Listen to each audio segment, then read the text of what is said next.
नमस्कार, ये आकाशवाणी चंडीगढ़ है। अब आप गुरजीत कौर से प्रादेशिक समाचार सुनिए। पहले इस बुलेटिन के मुख्य समाचार। गृह मंत्री अमित शाह ने देश के वैश्विक महाशक्ति के रूप में उभरने के लिए आत्मनिर्भरता के महत्व पर बल दिया। विकसित भारत युवा नेता संवाद 2026 आज नई दिल्ली में शुरू हुआ। केंद्रीय मंत्री मनसुख मांडविया ने कहा, देश के भविष्य को आकार देने में युवाओं की अहम भूमिका। 53वां विश्व पुस्तक मेला आज राष्ट्रीय राजधानी नई दिल्ली में शुरू हुआ। मुख्य न्यायाधीश न्यायमूर्ति सूर्यकांत ने हिसार जिले के बरवाला में नई अदालत का शुभारंभ किया।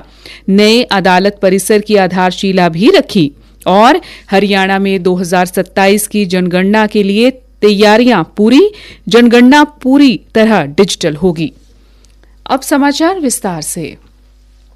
गृह मंत्री अमित शाह ने देश के वैश्विक महाशक्ति के रूप में उभरने के लिए आत्मनिर्भरता के महत्व पर बल दिया है। श्री शाह ने आज जोधपुर में आयोजित माहेश्वरी समुदाय के राष्ट्रीय सम्मेलन को संबोधित करते हुए कहा कि स्वदेशी उत्पादों के उपयोग से देश आत्मनिर्भर और स्वावलंबी बनेगा।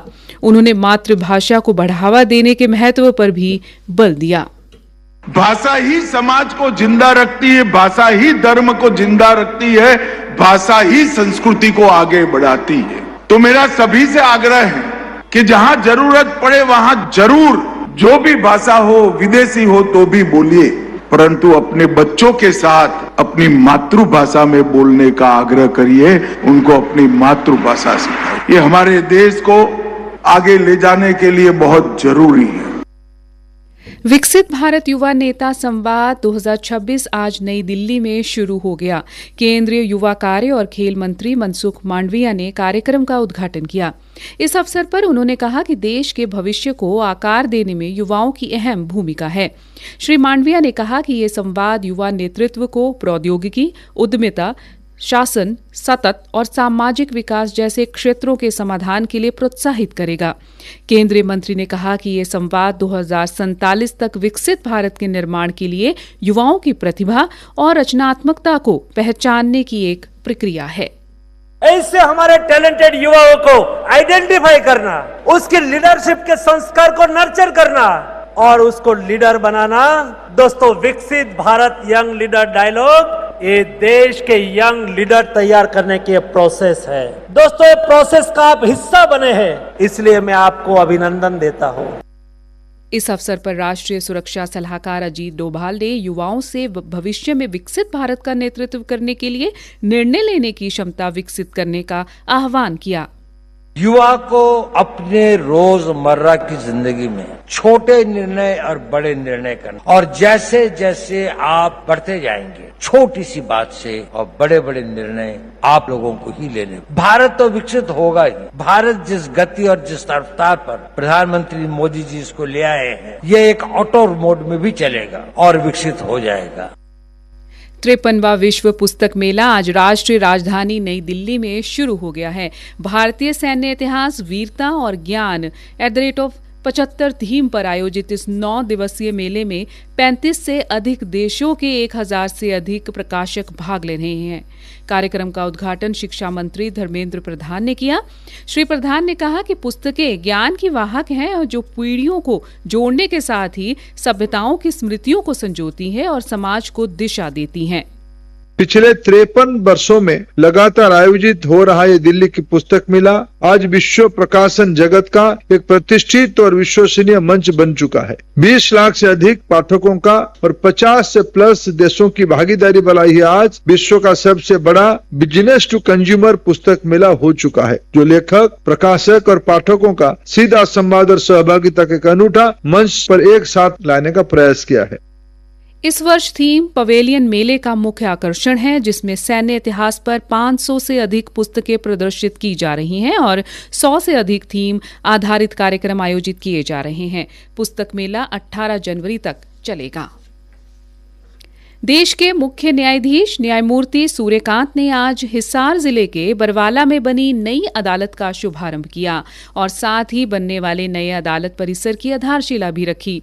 उन्होंने पर्यावरण संरक्षण का संदेश देते हुए पौधा रोपण भी किया। इस अवसर पर मुख्य न्यायाधीश ने कहा कि सभी व्यक्तियों को जल्द न्याय मिले, इसके लिए उनके नजदीक अदालतें स्थापित की जा रही हैं। उन्होंने कहा कि बरवाला और नारनौंद में सोमवार से न्यायिक कार्य प्रारंभ हो जाएगा। प्रादेशिक समाचार आकाशवाणी चंडीगढ़ से प्रसारित किए जा रहे हैं। हमारे बुलेटिनों और ताज़ा समाचारों के लिए आप हमारी वेबसाइट newsonair.gov.in पर लॉगिन कर सकते हैं। ये समाचार हमारे यूट्यूब चैनल और x handle Akashvani news Chandigarh पर भी उपलब्ध हैं। आज दिल्ली स्थित हरियाणा भवन में हरियाणा भाजपा केंद्रीय समूह की बैठक हुई। बैठक में मुख्यमंत्री नायब सिंह सैनी, केंद्रीय मंत्री मनोहर लाल और भारतीय जनता पार्टी के प्रदेश अध्यक्ष मोहन लाल बड़ौली सहित पार्टी के कई नेता शामिल हुए।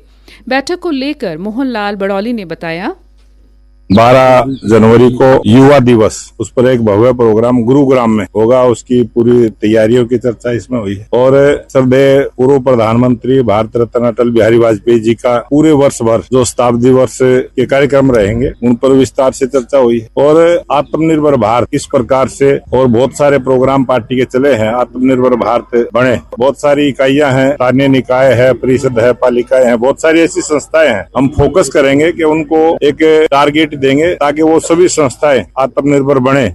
उन्होंने कहा कि सरकार द्वारा पूरे किए गए संकल्पों पर भी चर्चा हुई है। उन्होंने बताया, जो पूरे देश में SIR की प्रक्रिया चली है और ये हरियाणा प्रदेश में भी चलेगी, उससे पहले ही भारतीय जनता पार्टी BLA 2 की नियुक्ति करते हुए अपने बनेगी और हम उस कमेटी के माध्यम से नाम लेंगे पूरी तैयारी के साथ। जब भी 2026 में निकाय के चुनाव होंगे उसमें पार्टी की भागीदारी रहेगी।